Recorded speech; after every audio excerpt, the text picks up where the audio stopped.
Karen stormed out of her house, her face flushed with rage. How dare that pizza delivery boy have the audacity to give her such attitude over a measly $2 tip? This was her neighborhood, her domain, and she refused to be disrespected by some minimum wage schlub. "Hey, you!" she shouted, her shrill voice cutting through the crisp evening air.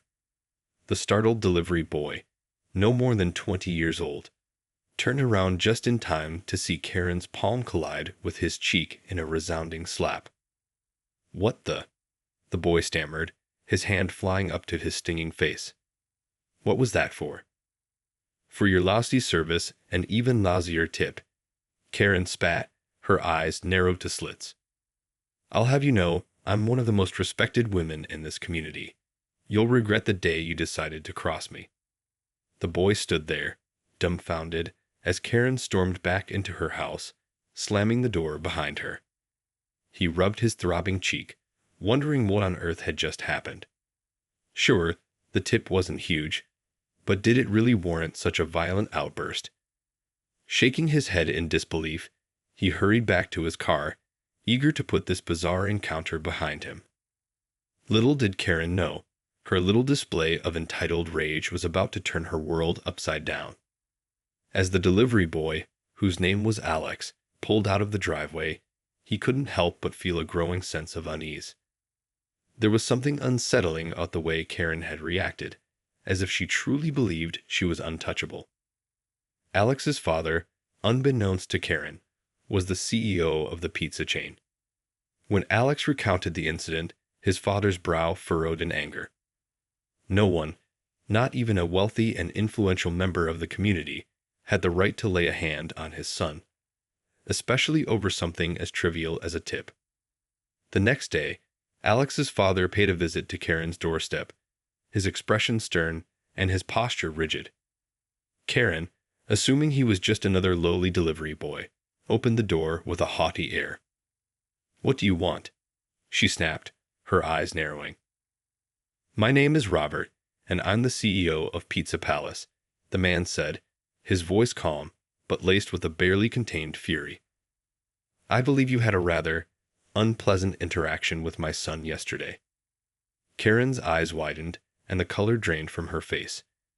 She suddenly found herself regretting her impulsive actions, realizing that she may have bitten off more than she could chew. Karen's mind raced as she stood there, face to face with the powerful CEO. She had always prided herself on her ability to manipulate and influence the people around her. But in this moment, she felt utterly powerless. "I don't know what you're talking about," she stammered, desperately trying to regain her composure. Robert's eyes narrowed. "Don't play dumb with me, Mrs. Wilkins.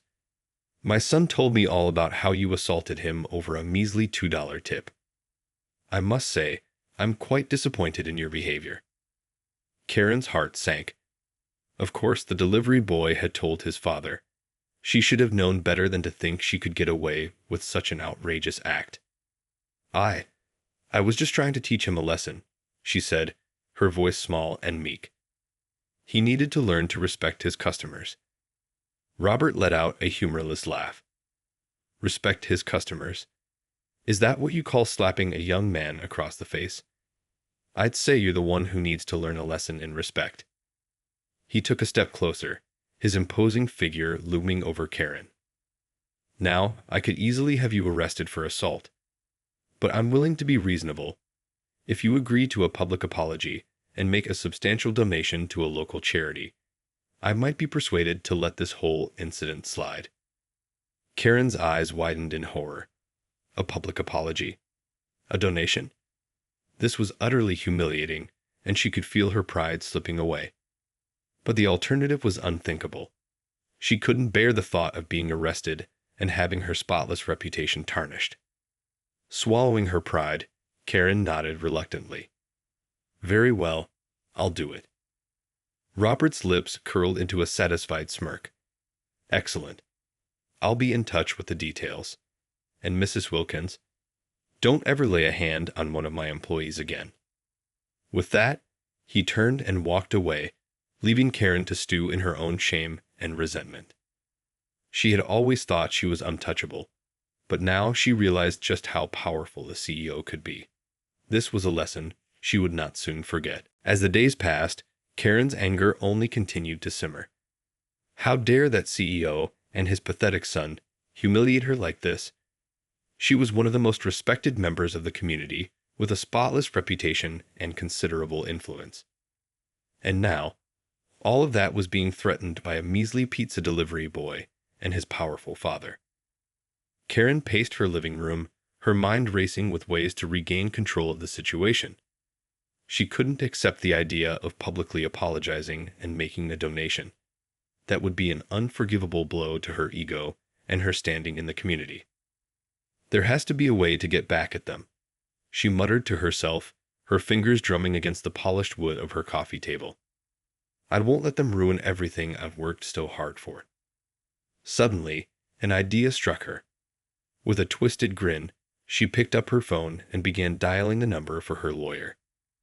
If the CEO wanted to play hardball, then she was more than ready to match him move for move. Hello, Gerald. It's Karen. I need your help with something.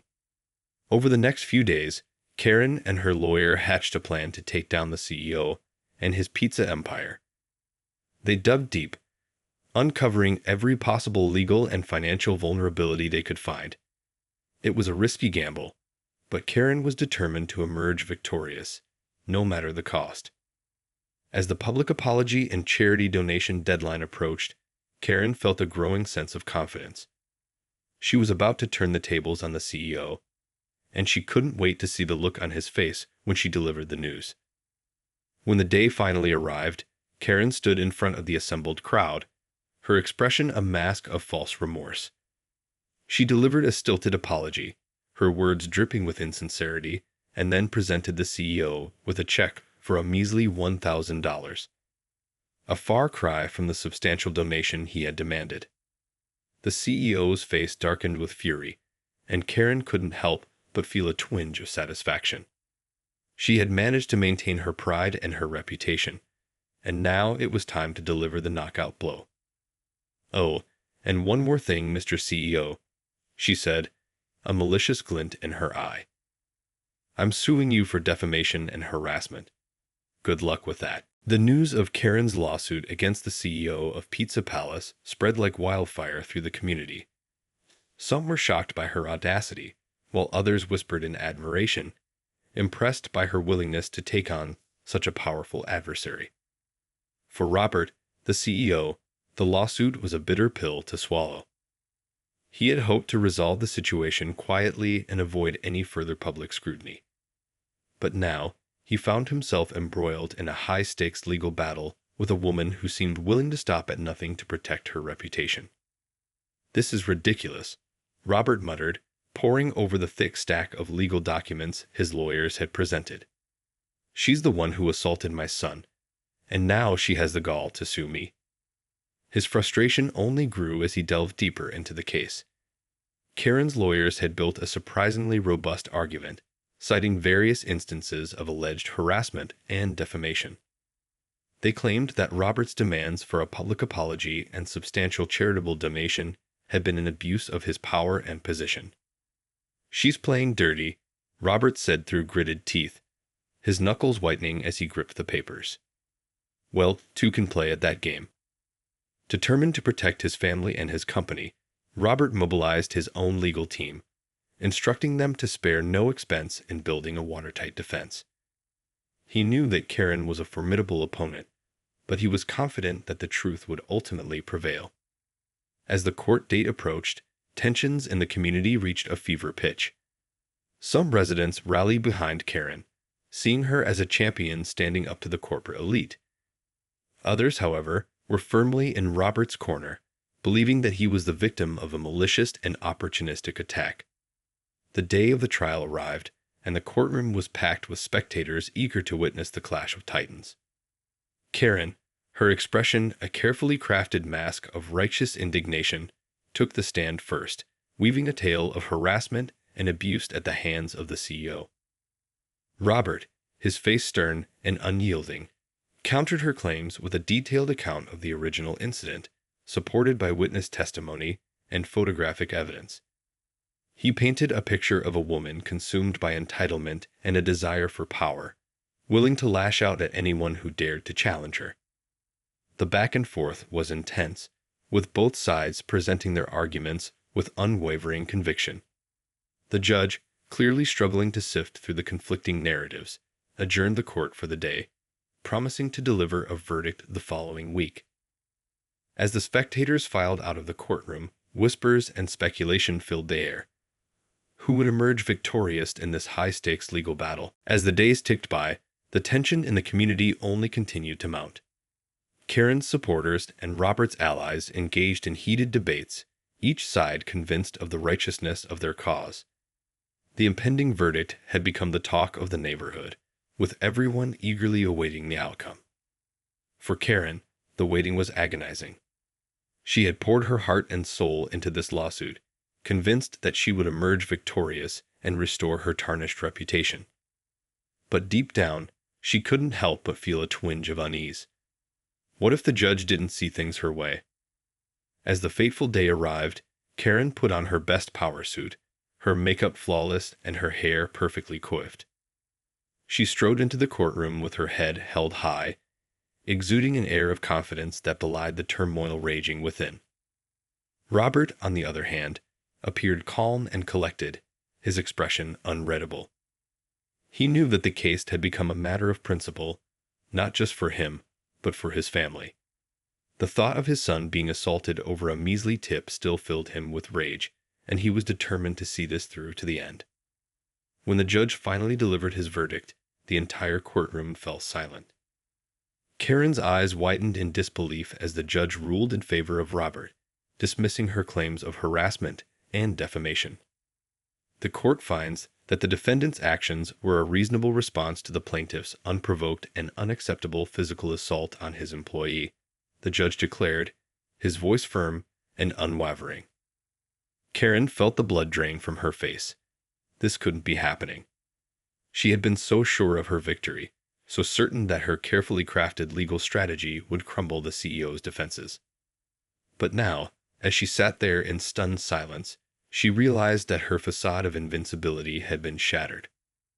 Robert, on the other hand, couldn't help but feel a sense of vindication. He had weathered the storm, and his son's dignity had been restored. As he shook the hand of his lawyer, a small smile crept across his lips. Karen's reign of entitlement had finally come to an end. The courtroom's verdict sent shockwaves through the community. Karen's supporters were outraged, accusing the judge of bias and the CEO of using his wealth and influence to sway the outcome. But for Karen, the devastating loss was a bitter pill to swallow. As she left the courthouse, her head held low, she could feel the eyes of the spectators boring into her. The once respected pillar of the community was now the subject of ridicule and scorn. Her carefully crafted image of power and control had been shattered, and she knew that the repercussions would be severe. For days, Karen remained holed up in her home, unwilling to face the outside world. She had lost not only the lawsuit, but also her sense of invincibility. The realization that she was, in fact, vulnerable and accountable for her actions was a humbling and terrifying experience. But the true extent of the fallout soon became apparent. Word of Karen's defeat spread like wildfire, and suddenly, the doors that had once been open to her began to close. Neighbors who had once sought her favor now avoided her, whispering behind her back. Her involvement in local community organizations and charities quickly came under scrutiny. Board members and volunteers, once enamored by her influence and wealth, now questioned her character and fitness to lead. One by one, Karen found herself being edged out of the very circles she had once dominated. The final blow came when her husband, a prominent local businessman, announced that he was filing for divorce. He cited Karen's erratic behavior and lack of judgment as the primary reasons for the separation, effectively cutting her off from the financial resources she had long taken for granted. Suddenly, the once untouchable Karen found herself adrift, her power and status stripped away. The realization that her actions had consequences, and that she was not above the law, was a harsh and unforgiving lesson. As she sat alone in her now empty house, Karen couldn't help but wonder how her life had spiraled so out of control.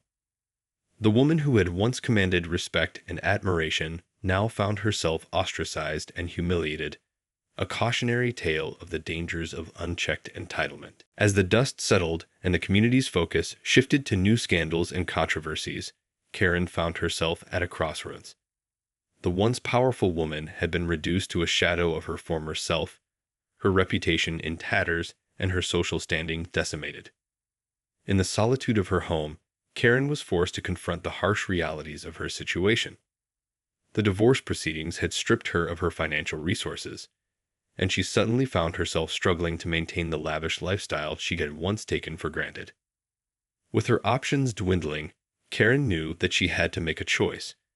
Would she continue down the path of self-destruction, or would she find the strength to rebuild her life from the ashes of her downfall? Reluctantly, she reached out to a local support group, tentatively seeking guidance and support. It was a humbling experience, but for the first time in her life, Karen was willing to acknowledge that she needed help. As she sat in the circle, listening to the stories of others who had faced similar challenges, Karen felt a glimmer of hope begin to take root.